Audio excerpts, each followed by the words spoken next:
Well, this is bound to be interesting. Jason Calacanis on screen now, an early investor in Uber who I still believe owns a very healthy stake in the company, and the other all-in besties discuss Tesla's Robotaxi event, and then, of course, the SpaceX catch. Plus, a very interesting disclosure.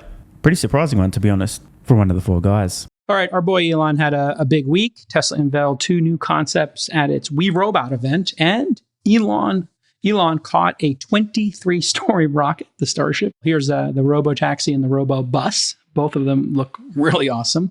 And he caught one of the I think this is the 5th Starship or the 4th launch? 5th. Oh, the 5th, God, right? So and then incredible. Look at this. It's unbelievable. So incredible. It's like chopsticks catching Forget a about whatever your building. issues are with Elon and his politics, just to appreciate, and we can talk about why this is so important in the segment.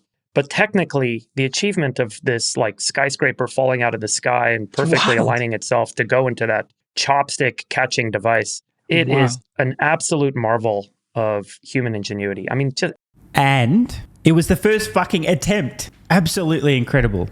And the work and the effort that people put into this over, several decades, it's just such an incredible feat. Look at this thing. I don't know if you guys were as emotionally moved by this as I was. I thought it was incredible. It was incredible. I think I probably watched this 100 times. Totally. From every angle. Every angle.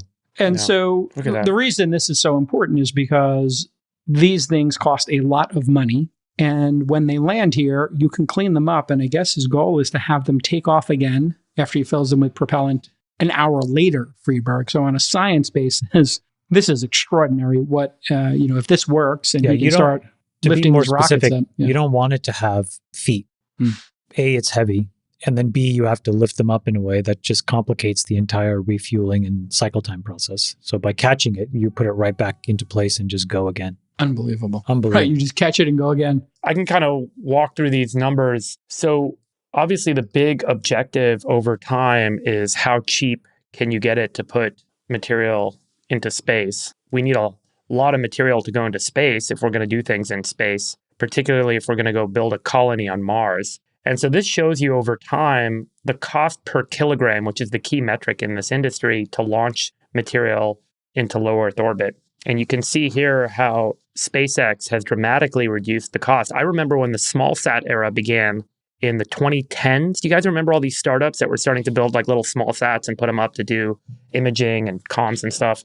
When this took off, it was about $10,000 a kilogram to put a small sat into space or to put material into space. And then SpaceX has dropped the cost to the point that it's now close to $1,000 a kilogram. So a 10x reduction in cost in just the last decade or so.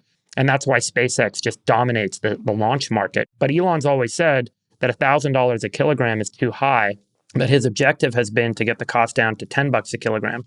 Because at $10 a kilogram, you could launch what some people estimate is needed to get to Mars, which is about 500,000 tons of material and people to set up a colony on Mars. And it actually becomes feasible to get, 500,000 tons of material at $10 a kilogram. So if you look at this new Starship and Starship Heavy booster, it's about 150, 200 ton payload. The booster holds, 3,400 tons of propellant. And the cost of that propellant is pretty low. It's only about $1 million in fuel. So then if you can get the cost of the booster and the Starship down enough, and you can reuse it enough, and you amortize the cost of making that device over the lifetime of the device, the cost per launch comes down. And that's what brings the cost per kilogram down. So the booster, there's a group called Payload, and they do estimates on this. So I won't speak out of turn in terms of like having inside knowledge. But the Payload has estimated that Starship and the booster cost about $90 million today. And they think that they have a path to getting it down to $35 million. So if you can reuse that thing 10 times, that's a $3.5 million cost per launch, plus $1 million for fuel. You could easily see, and this thing can launch 200 tons. That's how you start to get to $10 a kilogram over the next couple of years. But it was critical to be able to reuse that heavy booster. And that's what Elon just demonstrated, is we can actually catch that heavy booster, refuel it, and launch it an hour later. And if you can do that over and over again, you're spending $10 a kilogram to put material into space. You can get fuel into space and then get those starships to fly off to Mars and deliver all this material, including setting up a base that would allow you to actually make more fuel on Mars, because everything we need to make fuel is on Mars. So it's the beginning of the next series of really important milestones that'll hopefully get humanity onto Mars. It was just so amazing to see it come together. Yeah. The economics are legit. I mean, this is like 1,000x reduction in cost. It's incredible. Yeah, it's going to be. Musk himself put this in context very nicely the other day. The cost reduction that Starship will ultimately usher in. It's the difference between refueling your car to drive a mile versus buying a car to drive a mile and then throwing it away. An unfathomable cost reduction. This is how disruption works. Amazing. And they're going to do some, I guess, new stuff with Starlink, some even lower Earth orbit satellites that go even faster and have less latency. So that's going to be super exciting. Starlink's apparently, I mean, I know everyone here is a shareholder in SpaceX, but Starlink's running at 4 million subs right now. That's like $100 a month, 4 million subs. And if you do the math, I mean, how many people have ISPs that are slower than Starlink, right? How many people have cell phone providers that they're paying roughly the same amount that aren't as good as Starlink? If we can get satellite to phone and you can get Starlink more broadly available, this could be 100 million subscriber business. I mean, this could be absolutely one of the biggest businesses on the earth. It could be the insane. largest subscription business in the history of humanity. I think the largest ones right now are like Netflix, 250, Disney Plus, 150, Verizon, 100 million. So yeah, it could be hundreds of millions of subscribers. It could even crazy. be, and it could be the first 500 million subscriber product in the world. We could look back one day and be like, why did we run all this copper wire everywhere? We don't need it. Yeah, obviously. It's for like sure. crazy. Especially if it can get to it would be like phones. crazy that we were like ever, I mean, the whole nutty thing about this past week, it's like we could look back one day and be like, why did we ever drive cars? And why do we ever have copper wire laid all over the earth to like move internet signals around? He actually does have a point. We will look back eventually and go, what the fuck? Can you seriously believe? Was that convoluted and expensive? Obviously, we've had to take sort of baby steps along the way. You don't just invent the first telephone and then suddenly have Starlink. But the difference, with extremely low launch costs and a global swarm of satellites able to provide high-speed internet, blanketing the entire surface of the planet, and I don't just mean the highly populated areas, literally the entire surface, even the top of Mount Everest, with high-speed reliable internet. The capital cost of that at scale, when launch costs will continue to come down even lower, versus having to literally dig holes in the ground, lay down expensive copper wire, have hard connections into homes. It's unbelievably inefficient the way things are done today. And onto the topic of autonomy and personally owned vehicles. Again, we will look back eventually and people are going to think, did people really spend tens of thousands of dollars to own a vehicle they hardly ever used, have to pay insurance and maintenance, never mind the fact that people crashed and injured themselves, died, were disabled, permanently injured, etc. Over 1 million deaths a year on average in vehicle accidents, the most preventable. And they also had to allocate valuable real estate to actually park the car in their home, in a garage, in a driveway. What? It is going to take time, but that is where we're headed. So to Friedberg's point, means absolutely nailed it, bro. Just incredible. Just incredible. Chamath, any thoughts on the Robovan or the Cybercab, the Model 2, I guess some people are calling it, but it's, the Cybercab specifically not calling it number 2 and doesn't have a steering wheel or pedals. I would have bought 2 of those immediately if it had a steering wheel and pedals. I want to drive it. Yeah. It looks like the hybrid of like a Model Y and the Cybertruck. So I kind of really love the aesthetics of it. So beautiful. Yeah, you like it? My reaction was actually, I don't know, just seeing these releases now over 10 or 15 years, plus of knowing him, nothing, I guess it's like not that surprising. Maybe it's weird to say, like, I just expect him and his teams to figure it out. Like, they're just all so good. And the thing to remember, it's not just him that's incredible, but he attracts a kind of technical and operational wonder kind people. For sure. And that's just a really special thing. So I had that reaction, which was I was really proud and happy for them. For the team, yeah, for sure. For the team and for him. These guys are like incredibly fearless. Fail bigly, right? Yeah. If you're going to fail bigly. Yeah. And then the other thing that I thought was crazy was how many people were trying to dunk on him this weekend. And that's... Well, this is true, but I mean, it's an obvious explanation. People who hate themselves, just projecting it outward. Almost all this hate, by the way, coming from men, and almost all of these men believe they have some potential. In fact, probably more potential than they'd like to admit. Yet none of it has been realized. They hate themselves, they hate their lives, they hate their circumstances. And rather than looking inward, maybe doing some internal work, taking some risks, getting out there, it's just much easier for them as a coping mechanism to just hate on Elon. I saw a hilarious supercut of some doofus on the internet. I don't know who he was, but they'd cut this guy reacting in real time to the Starship launch and the catch. And it was the most embarrassing thing I've ever seen in my life. The poor guy just couldn't say a single positive thing. Clearly he's got Elon derangement syndrome big time. And obviously it's one of those cases of just projecting your very low self-worth out onto someone else. Instead of doing something about it, it's easy just to cope. He's a fraud, he's a liar, they suck, he's not a real engineer. Everyone that does the work for him, his employees are really the ones doing everything. He's not even that smart. He's just lucky. All this kind of shit. Really sad to see, but it's completely explicable. These people just hate themselves and they're just projecting that out onto Elon. How can you dislike the guy? He's courageous, he's adventurous, he takes risks, he employs over 100,000 people globally, has a massive track record of success, he'll speak his mind, he isn't owned by anyone, he isn't beholden to anyone, he's putting his personal safety at risk and suffering endlessly, chewing glass, staring into the abyss over and over and over and over. Why? Because he's just trying to be as useful as possible in his time here on Earth. I mean, how can you dislike the guy? But the answer is, if you hate yourself, that's a possibility. Surprised me, caught me off guard, because I think that they were personalizing a lot of anxiety that they are feeling through these companies' successes, which didn't make much sense to me. Well, in fairness, he did hurt some people's feelings with posting of memes. So, yeah.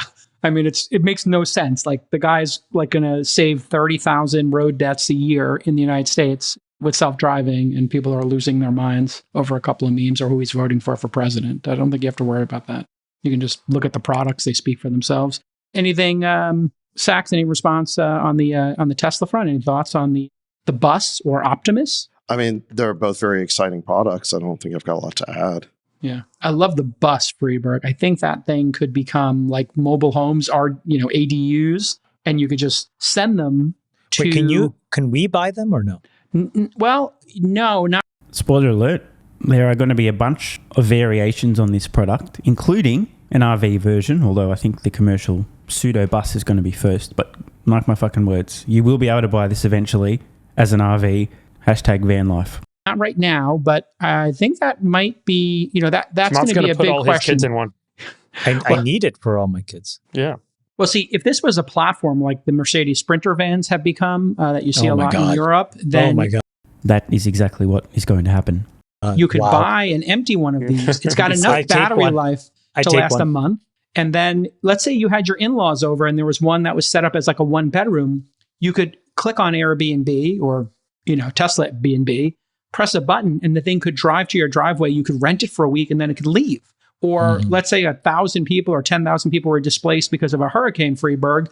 You could send 100,000 of these to the parking lots at Walmart, which typically does a good job in feeding people and getting them supplies after hurricanes, since those are so ubiquitous. You could put 100 of these in every parking lot and have a place for people who are fleeing natural disasters to stay. So I thought that was like the most compelling product of the whole thing for me, was the possibility of a sled, like a skiff that you could do anything you want with. Would be really exciting for society. So congratulations to the team. And it's going to take a while, but I could see them having that Robotaxi. Also, I think congrats to Omid. He just got promoted. I saw that. Yeah, he's in charge of all AI. I think he's in charge of all manufacturing and sales in North America now. Oh, okay. Well, there it is. So shout out to Omid Afshar. Yeah. I mean, listen, guys, I have big news. I just bought my first Tesla. Oh, you did? Did you go with a Plaid Model S? Model S Plaid, yeah. Yeah, that's. I test drove it. Now, I call me crazy. I just kind of assumed all these guys would be driving Teslas because they're pretty smart and they can afford it. This is interesting. I mean, for the record, Jason Kalkenis put down, I believe, the very first ever reservation for a Tesla Model S. Now, that is some faith in your friend. A Model S, not a Model 3, S. Anyway, please tell us more, Mr. Friedberg, as to why you finally decided to take the plunge and buy a Tesla Model S. Did you go with a Plaid Model S? Model S Plaid, yeah. Yeah, that's I test drove it for car. 2 weeks and sold itself. And are you using the FSD? I use FSD every day. I use FSD and it was like really impressive. So super impressive. I've tried Tesla a couple times over the years and I never really worked for me. The quality just didn't feel like given what I had before, the car wise. Ah, there it is. He needs the unicorn tears in the wiper fluid and the woolly mammoth pubes for the seat stitching. That was putting him off. I understand now. You were an Audi guy, right? But Audi guy, yeah. Always loved Audi Audis. guys are unique so guys. That's like a thing, right? It's a big milestone. I I thought the FSD was the selling, and then the speed on the Plaid is just insane. It's better than my RS7. Like it's incredible. With all of my Teslas, I put it in chill mode because when it's in that Plaid mode or whatever, like coffee goes flying. It's my favorite. I love it. I get on but if you have passengers, the kids in the back seat will get like literally nauseous because it's too fast. You got to be careful with the passengers there. It's so fast. It was awesome. So is it just me, or was there a severe lack of discussion about Tesla's autonomy event? I mean, they talked a little bit about the van. It's almost like Jason's didn't want to talk about the potential robotaxi implications. That was it. These guys, of course, invest in opportunities, and autonomy is a deca-trillion, as in $10+ trillion opportunity. And all we really got was, well, the van was cool. And Sachs, basically, I have nothing useful to add. Wow. Unless you're new here and have also been living under a rock for the last nearly 4 years, you'll know that the Democrat machine has been going after Elon Musk and his companies for nearly the last 4 years, relentlessly trying to slow the guy down, stifle him, attack his character, diminish him, paint him in a negative light, and the hate stream media propaganda machine has been adding fuel to the fire. His recent going all in on Donald Trump is going to take this to another level. The All-In Besties have some thoughts, including the latest example of ridiculous lawfare and politically motivated bullshit being thrown in the direction of Elon Musk. If Trump loses, what's the next 4 years on this pod going to be like? What are we going to do here if we lose? He's moving to New Zealand. There's going to be lawfare all over the place. Absolutely. They're going to come for you. Do you really think so, David? Yeah, I do. I mean, look, I'm definitely not at the top of the list. Elon's at the top of the list, right? Yeah, so he has no choice but to go all in. They're already doing lawfare against him. It's ridiculous. But I think the point is just that if they're not defeated, they're going to keep doing it because there's no downside for it.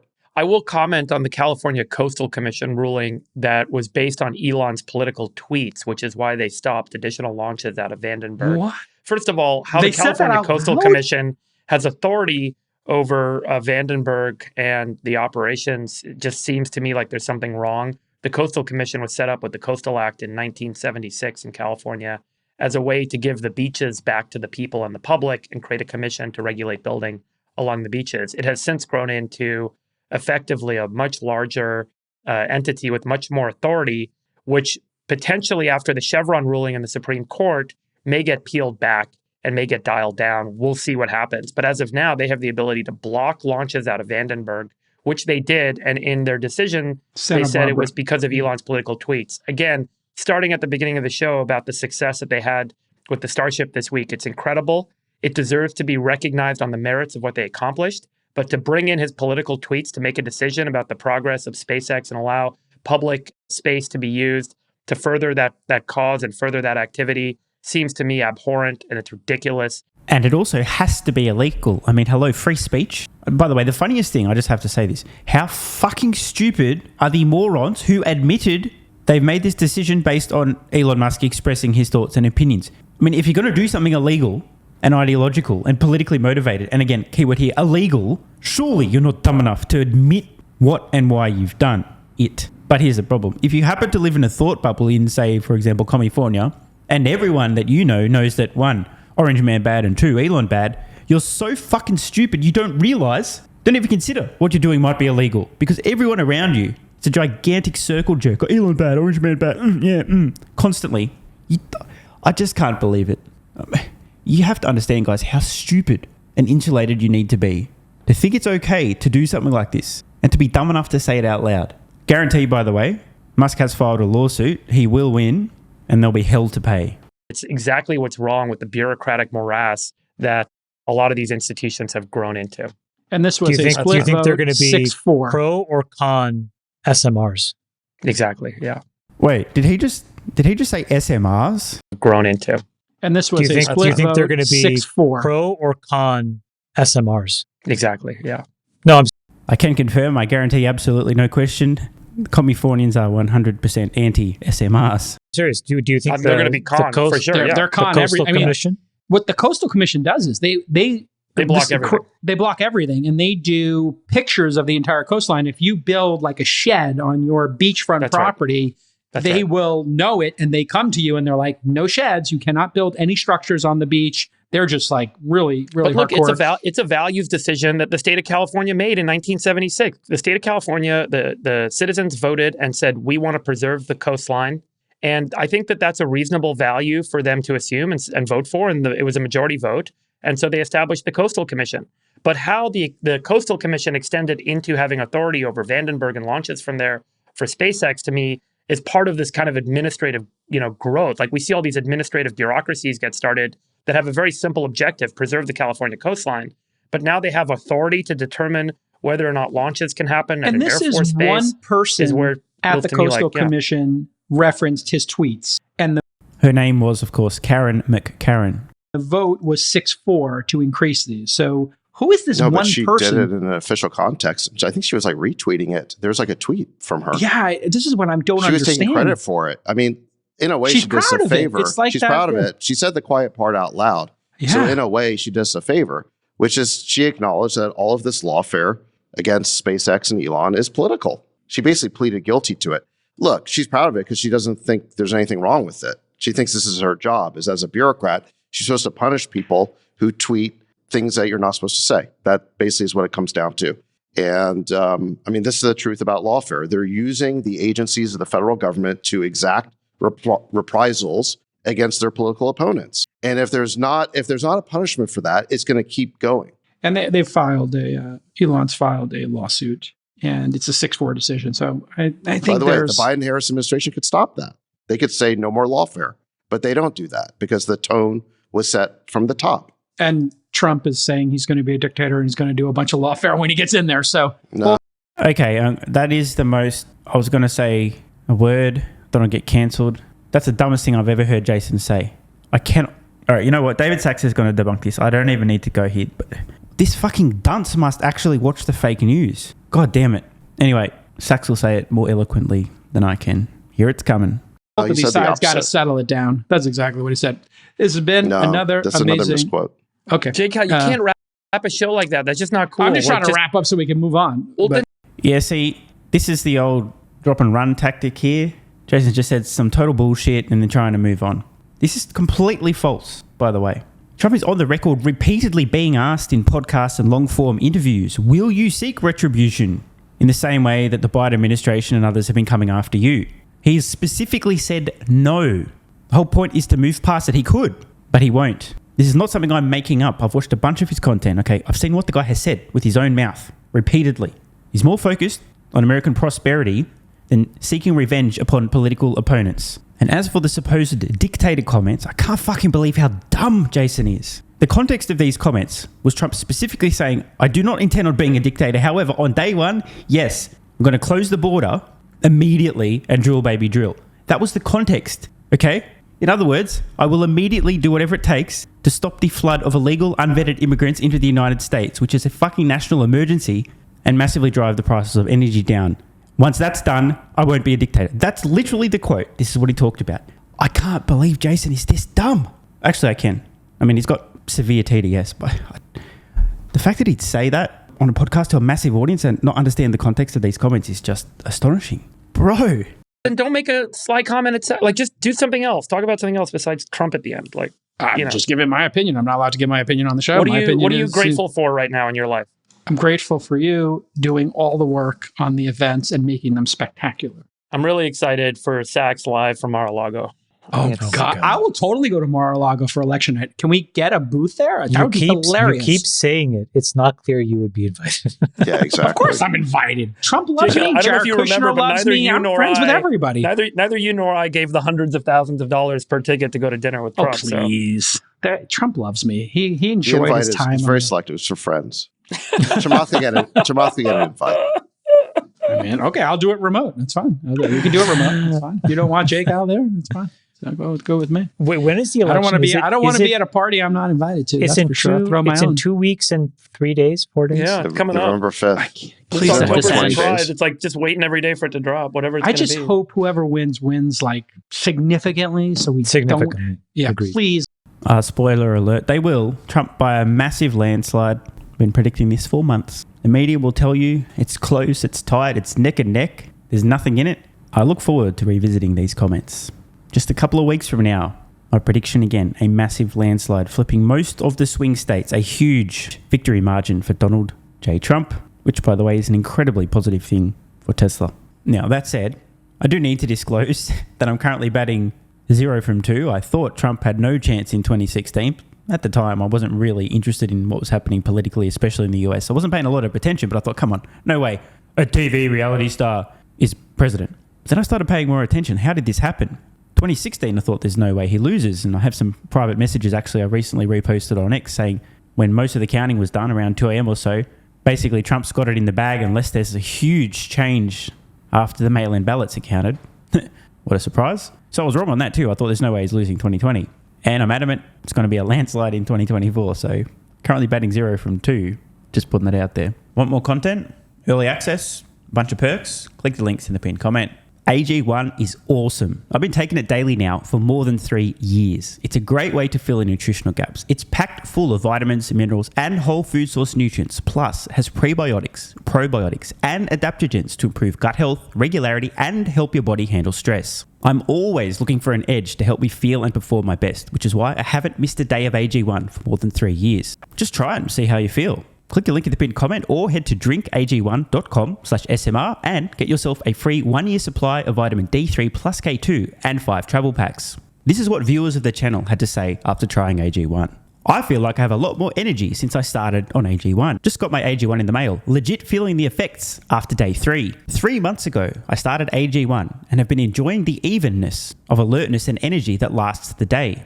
I just started the wife on it too. Are you convinced yet? I mean, hey, it's worth trying, right? Click the link in the pinned comment or head to drinkag1.com/SMR or I can keep going. This viewer, after about a month on AG1, definitely a lack of fatigue in the afternoon. Pleasant side effect is that my coffee intake has imploded and is almost down to 0. One more? Yeah, why not? I honestly feel younger and will be continuing to use AG1. This stuff really is crazy good. I didn't think it would be, but this stuff is awesome. It really is what everyone is saying. One more? Don't mind if I do. I've just received my 3rd month supply. I've drank it every day. I have so much energy throughout most of the day. I'm productive, started a new business, started socializing, refurbished a boat. It's no coincidence. Thank you for your persistence, your integrity, and your insights. Now look, these are not my words. These are not my testimonials. This is what you guys and girls are saying. Maybe it's 100% placebo effect. But even if that's the case, I think it's money well spent. Click the link in the pinned comment or head to drinkag1.com/SMR and get yourself a free 1-year supply of vitamin D3 plus K2 and 5 travel packs.